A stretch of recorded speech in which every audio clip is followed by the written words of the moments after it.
fazenda em Goiás vira exemplo de agricultura sustentável.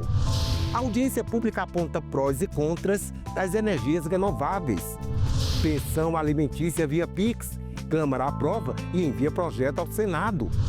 E comunidades bilíngues no sul do Brasil, onde se fala português e italiano. Mi sento una grande cucaia. E se Dio mantenha-la viva, va avanti, andiamo avanti col italiano. Sempre che bisogna essere insieme e volersi bene.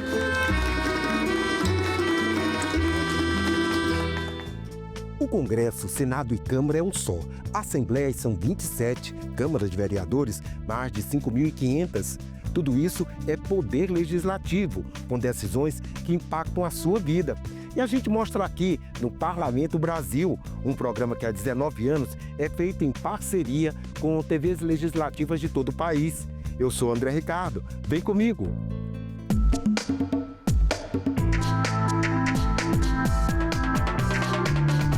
O compromisso básico dos parlamentares é frequentar a Casa Legislativa, fazer leis e fiscalizar o governo. Mas eles também saem a campo para conhecer, divulgar e apoiar experiências que estão dando certo na sociedade. E eu trago um bom exemplo aqui.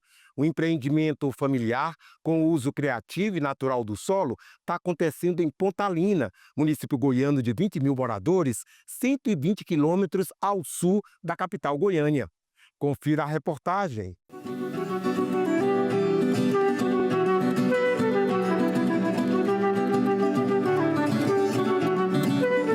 Ao caminhar pela Fazenda Aguapé, em Pontalina, é possível perceber que cada detalhe tem um propósito. O local abriga um projeto de agrofloresta que transformou a paisagem e a forma de produzir.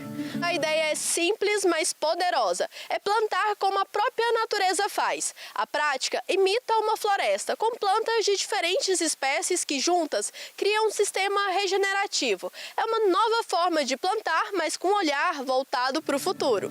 Marcelo Borba, o proprietário, explica que o sistema integra diferentes espécies de plantas no mesmo espaço, imitando a lógica da própria natureza.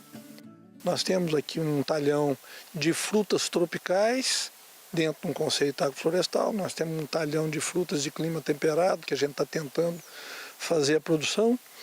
E temos agora uma implantação que essa sim, com enfoque econômico, que é a produção de um café orgânico, sombreado, consorciado com abacate, banana e mogno africano. A ideia nasceu de uma inquietação.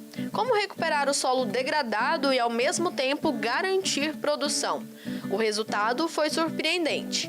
O que antes era terra cansada, hoje dá frutos em abundância, graças à diversidade das espécies que criam um equilíbrio entre si.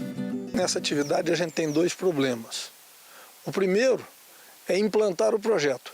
O segundo, logo pouco tempo depois, é dar destino para o tanto de coisa que a gente produz. Porque é tanta abundância que a gente começa, a família, mais os colaboradores, as pessoas que estão por perto, já não conseguem consumir aquilo que está sendo produzido e a gente tem que ficar o tempo todo buscando alternativa. A história também tem um lado afetivo.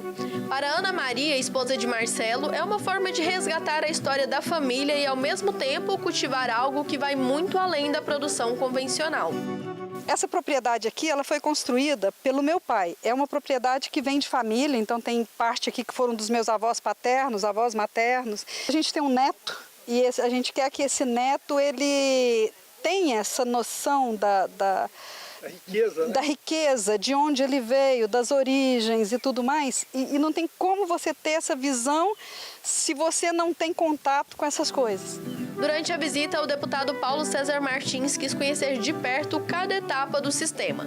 Entre caminhadas e conversas, ele lembrou que a agrofloresta não é só sobre sustentabilidade, é também sobre geração de renda para os produtores. Onde você vai fazer um trabalho no meio ambiente, vai fazer um trabalho para pôr dinheiro no bolso, que é poucos produtores que pensam dessa forma. Pode ser assim, a redenção das pequenas propriedades num sistema como esse, em que a própria família está ali, está cuidando, está manejando e que traz um potencial de retorno alto. Vamos chamar o SEBRAE, vamos chamar o SENAI, vamos chamar a FAEG, vamos chamar a Secretaria Municipal dos nossos municípios e estabelecer e copiar o projeto do Edson, que é um projeto espetacular, que vai dar com toda certeza aquilo que nós queremos, atender a posição de projetos públicos verdadeiros. Nós precisamos ter coragem de poder fazer isso e vamos fazer. Outro ponto que impressiona é que todo esse resultado é alcançado sem o uso de agrotóxicos.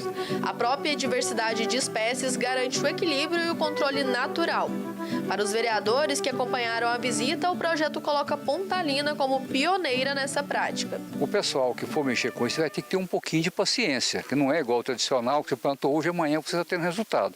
Esperar um pouquinho, pode ter certeza que a rentabilidade é excelente e é muito bom para o meio ambiente e fazer o nosso município deslanchar mais ainda. A gente vê a oportunidade que o Marcelo está levando e está demonstrando para a gente. E Pontalina ser o pontapé inicial é muito bom. A gente está vendo aqui um pé de amora, né? uma área grande dessa aqui com bananeira, abacate, outras culturas aqui.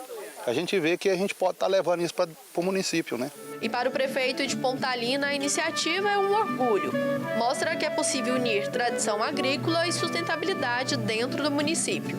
Conhecendo essa revolução que é a prática de agricultura. Parabéns, Marcelo, parabéns. E o deputado também está influenciando para levar para todo o estado de Goiás essas ideias do Marcelo e da Ana, que vale a pena os pequenos produtores. O deputado Paulo César Martins enfatiza que essa experiência deve ser multiplicada. Por isso, ele irá promover novas audiências públicas para discutir o tema e convida produtores a conhecerem o modelo de perto. Quero convidar toda a sociedade ali de Tarumã, de Caçu, para ver o que foi feito aqui nesta propriedade, porque eu tenho certeza, além de consertar o nosso meio ambiente, você vai ter dinheiro no bolso. Nossa terra é rica.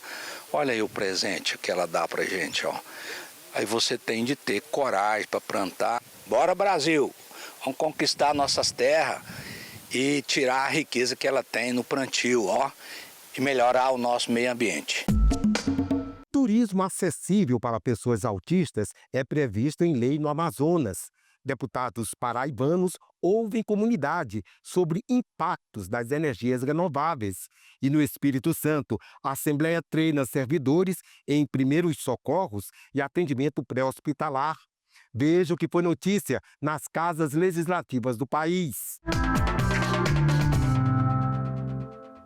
A Polícia Legislativa do Parlamento Estadual promoveu um treinamento de atendimento pré-hospitalar com o apoio da Polícia Civil do Estado. Que os alunos eles estão aprendendo a fazer a identificação das lesões e a tomada de decisão com base num protocolo de atendimento, ou seja, numa organização hierárquica de ações visando estabilizar a vítima e remover com vida até o hospital, ou aguardar a remoção, né?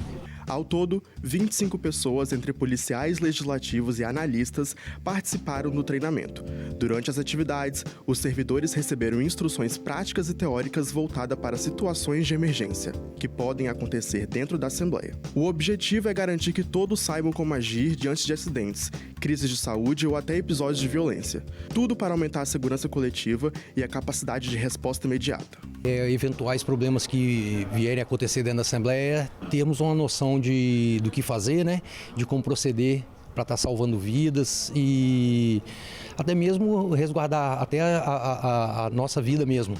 A iniciativa contribui para que o ambiente legislativo esteja melhor preparado para proteger tanto os servidores quanto a população que circula diariamente pela casa. Todo o cenário que possa vir a ter algum tipo de intervenção por algum agressor ou até mesmo um simples mal súbito de alguém que esteja participando, é válido as técnicas de APH. Então eu costumo dizer que é uma disciplina que a gente não leva só para o ambiente de trabalho, a gente carrega isso aqui para a vida toda. A iniciativa faz parte de um ciclo de audiências promovido pela Frente Parlamentar da Agricultura Familiar, Agroecologia e Energias Renováveis, presidida pela deputada Cida Ramos. Fundamental que a Assembleia se envolva, mas não apenas o Legislativo, o Executivo, o Judiciário. É a maior questão hoje proposta para a sociedade e no mundo inteiro. E nós queremos sim energias renováveis, mas sem reproduzir o velho modelo energético que tanta destruição tem deixado para o povo brasileiro. O Ministério Público Federal também acompanha de perto a situação, com foco na saúde, no meio ambiente e na proteção dos territórios tradicionais. As energias eólicas estão adoecendo as pessoas e as famílias. Isso é fato comprovado pelas universidades. E esse adoecimento não está sendo tratado nem pelos órgãos ambientais na hora de fazer o licenciamento, nem pelos órgãos que deveriam acompanhar. Então, esse adoecimento, essa perda do território e, consequentemente, famílias indo para as cidades, tendo que se deslocarem para as cidades sem uma renda, perdendo a sua capacidade de agricultura, perdendo a produção de alimentos, é uma preocupação muito grande. A prefeita de Juazeirinho, Ana Vigênia, também parabenizou a iniciativa da Assembleia e destacou a importância do diálogo entre os poderes e a sociedade civil na construção de soluções que respeitem o meio ambiente e a saúde pública. Quando a gente, gestão pública, Ministério Público, o PATAC, o coletivo se une, é para que a gente consiga juntos entrar em um acordo e que seja uma ação boa, tanto para o município como para todos. Representantes de instituições públicas, organizações sociais e da população local levantaram preocupações sobre os impactos das usinas eólicas e solares nas comunidades rurais. Esse modelo de energia que está chegando está destruindo o meio ambiente, está trazendo doenças para a população e está tirando muitas vezes essas famílias e essas comunidades do seu lugar, do campo. Para o diretor da FAMUP, Dr. Jarques Lúcio, o debate ajuda a construir um caminho equilibrado para o desenvolvimento sustentável. A energia renovável que faz uma diferença gigantesca. Além de economia, traz para quem executa, tem a responsabilidade ambiental, que é algo fundamental para todo cidadão e todo município. Nada melhor que trazer uma temática como essa, uma audiência pública muito importante para o município e que a gente saia daqui vendo o lado bom e o lado ruim também das energias renováveis. Representando organizações da sociedade civil, Cláudio Vital denunciou contratos abusivos e desmatamento causados pelos empreendimentos. De inúmeros contratos que a gente tem investigado, o que a gente tem percebido são cláusulas abusivas que criam um processo de vantagem para as empresas e total desvantagem para os agricultores e agricultoras que arrendam suas terras.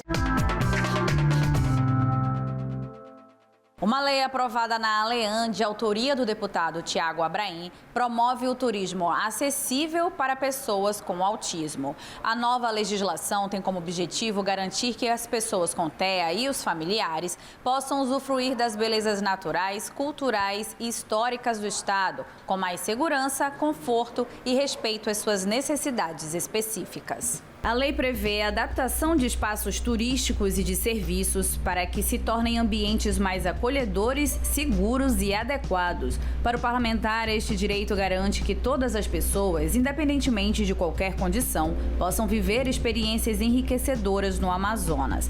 Ele afirma ainda que a inclusão precisa estar em todos os espaços, inclusive no lazer. A lei também determina que profissionais do setor turístico recebam capacitação específica sobre o transtorno do espectro autista e práticas inclusivas. Outro ponto importante da medida é a prevenção de campanhas de conscientização promovidas pelo governo do estado. Essas ações devem destacar as atrações turísticas do Amazonas e os benefícios que as viagens podem proporcionar ao desenvolvimento social e emocional das pessoas com TEA e seus familiares. Para garantir a efetiva implementação das diretrizes, a legislação autoriza o Poder Executivo Estadual a firmar parcerias com o setor privado e com outras esferas de governo.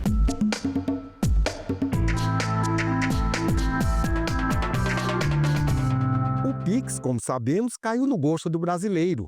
É a principal forma de pagamento dos consumidores no país. Eficiente, rápida e segura, a modalidade vai poder ser usada agora para pagar pensão alimentícia. Projeto nesse sentido foi aprovado pela Câmara dos Deputados e será analisado agora pelos senadores. Proposta aprovada na Comissão de Constituição e Justiça da Câmara cria o chamado Pix Pensão. O texto prevê que pensões alimentícias sejam transferidas automaticamente por meio desse dispositivo. Ainda de acordo com a proposta, cabe ao juiz determinar o débito na conta do pagador e o beneficiário pode optar pela transferência automática em qualquer momento do cumprimento da sentença. A relatora da proposta na CCJ foi a deputada Laura Carneiro, do PSD do Rio de Janeiro. É um projeto muito legal da deputada Tabata Amaral, que trata da possibilidade no pagamento de pensão de alimentos, o juiz determinar que ele seja pago por Pix, porque você pode programar o pagamento, não vai haver prisão de marido, o marido não vai deixar de pagar, enfim, o marido ou o alimentante, melhor dizendo, não vai deixar de pagar, e a certeza que a mulher terá de que aquele Pix chegará na sua conta no dia certo para que ela possa atender, principalmente quando a gente trata de alimentos para criança e adolescente brasileiro. Riqueza nossa, desafio de todos preservá-la. Falo dos rios da Amazônia. Está em exame no Senado projeto que cria o plano para promover a navegabilidade e conservação desses mananciais de água. O programa Rios Livres da Amazônia prevê ações integradas para a navegação segura e sustentável nos rios da região. O programa deverá aliar o desenvolvimento socioeconômico da região com a preservação dos recursos hídricos, estimular a educação ambiental e reduzir os níveis de poluição dos rios. Também deverá aumentar as ações de prevenção a eventos críticos que afetem os cursos d'água, sejam eles naturais ou causados pela intervenção humana. O programa ainda reforça a necessidade de manutenção contínua das vias navegáveis por meio de dragagens, manejo integrado e sinalização adequada. De acordo com o texto, que ainda será analisado pela Comissão de Meio Ambiente, será criado um comitê gestor integrado aos comitês de bacia hidrográfica e aos outros órgãos federais, estaduais e municipais que atuem na gestão dos recursos hídricos e do transporte hidroviário.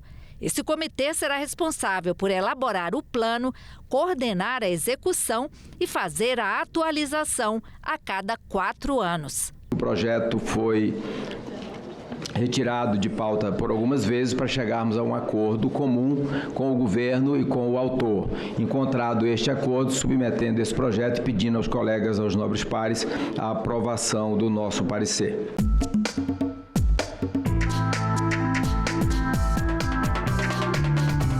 Dos vários povos que vieram para o Brasil desde o século XIX, os italianos foram os mais numerosos. Vindos de regiões diferentes da Itália, trouxeram a língua e cultura italianas e os dialetos regionais. Essa convivência num país de língua diferente deu origem ao talian, que ainda hoje é falado em comunidades no sul do Brasil. Acompanhe a reportagem especial da TV Câmara Caxias do Sul. E parlava portuguese. E giapponese e doperiva com a medesima facilità parlare italiano e giapponese. Você está entendendo isso? Sabe que língua é essa? Esse é o talian, um dialeto de origem italiana muito conhecido entre os descendentes de imigrantes do sul do Brasil, que foi elevado à categoria de língua. O talian é uma língua de referência cultural brasileira, reconhecida pelo IFAM em 2014 e foi construída pelos vários dialetos que os imigrantes trouxeram. Do Vêneto eram 7 províncias, cada uma falava um jeitinho diferente. De Trento, outros, e da Lombardia, outros. Esses 15, 20 dialetos aqui se misturaram e ficou isto que hoje se fala e que se escreve, que tem dicionários e que tem história. Uma língua consegue ficar viva e ser transmitida se tiver fala, mas também se tiver escrita. Então, o talian tem boa possibilidade de ficar vivo. O talian nem sempre foi bem-vindo. Os imigrantes foram proibidos de falar italiano no Brasil durante a Segunda Guerra Mundial, sob o Estado Novo de Getúlio Vargas, como parte de uma campanha nacionalista. A lei forçou a adoção exclusiva do português, afetando a cultura e o uso dos dialetos como o talian. Não seria Estado imigrante? Não interessa. A lei é clara. É proibido falar italiano. Na data em que se comemora os 150 anos da imigração italiana no Rio Grande do Sul, um projeto reúne esforços para salvar a língua italiana. As assembleias regionais reúnem municípios da Serra Gaúcha que apresentam iniciativas para manter a língua viva. Não poderíamos ficar de fora, sendo que Farroupilha é o berço da imigração italiana no Rio Grande do Sul, especificamente em Nova Milano, 4º distrito, onde também é a sede do Encontro das Tradições Italianas. Importante esse evento para preservar esse patrimônio imaterial, não só da região italiana, mas de todo o Brasil, porque o italiano é reconhecido nacionalmente como língua oficial dessas regiões que tem na sua história a imigração italiana. Nova Pádua, uma cidade com pouco mais de 2.500 habitantes, adotou o ensino do italiano como parte do currículo. No, Gigetta. Qua, nel Zenin, il paese della cucagna, dove vem fora fornare del pane e farina di frumento tutti i giorni.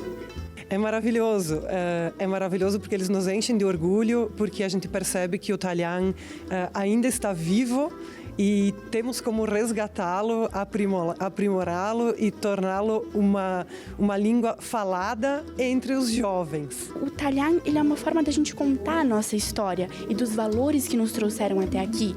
É o espírito, é o âmago, é o interior da nossa gente, de quem a gente é. Eu também sempre tive o italiano na minha família, principalmente com os meus avós, que eles falam bastante italiano. Inclusive, às vezes, para o meu avô, ele tem problema com a audição, então, às vezes, para ele é mais fácil dele ouvir em italiano do que em português. É muito importante porque faz parte da nossa cultura. Quando a gente fala de cultura italiana, não dá para deixar de fora a gastronomia. Por aqui, os participantes animados puderam degustar delícias como fregolà, a focaccia, a polenta. Tudo isso num ciaccoli, que em italiano significa uma boa conversa. O encontro também teve teatro. Em cena, o grupo Misericolone reúne arte, música e bom humor para retratar a época da proibição da língua.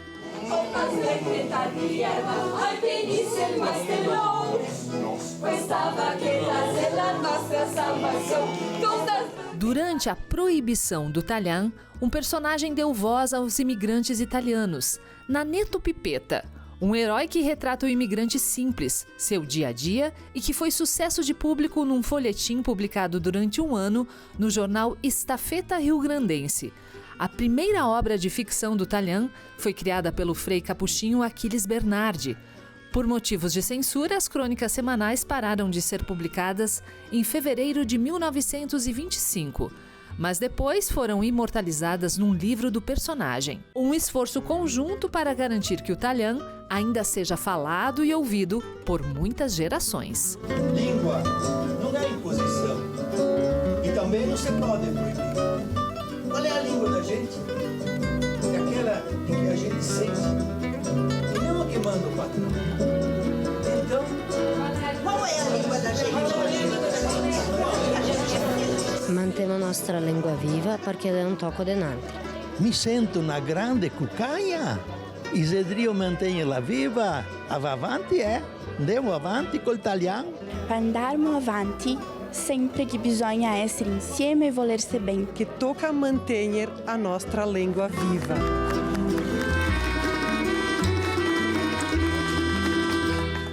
Que história bonita, né? Longa vida ao italiano. Bom, agora você fica com a participação de pessoas que visitaram o Congresso Nacional esses dias. Um passeio que mistura arte, história e onde se pode conhecer um pouco a dinâmica de uma casa legislativa. Para rever este e outros programas, está tudo na internet, na página da TV ou então no nosso canal no YouTube. Até a próxima semana. Tchau, pessoal! Eu acho importante para conhecer um pouquinho, a história da própria estrutura, como é que o Congresso se constituiu, o que contém aqui no interior, porque de fora a gente não consegue enxergar o que contém aqui dentro, não é? Então, e esta é a minha primeira vez que eu tenho acesso a este local histórico e pude observar muita coisa interessante, exposição que inclusive tem a ver com a ditadura militar, entre muitos outros representantes que fizeram parte da história do Brasil. O que me chamou a atenção foi que eles preservam toda a nossa história. Então tem um museu, tem os móveis antigos, a apresentação foi muito boa, a gente se sente naquele momento da história, onde você percebe que tudo que você passou e tudo que você está passando, alguém um dia lá na frente vai ver e vai entender que foi muito importante. Eu achei muito interessante porque a gente sempre vê as coisas pela televisão e é interessante vir aqui conhecer ao vivo as coisas que a gente vê pela televisão e ver como funcionam e ter conhecimento sobre as coisas que acontecem aqui pelo Brasil todo. Sem dúvida os plenários, né? Tanto da Câmara quanto do Senado.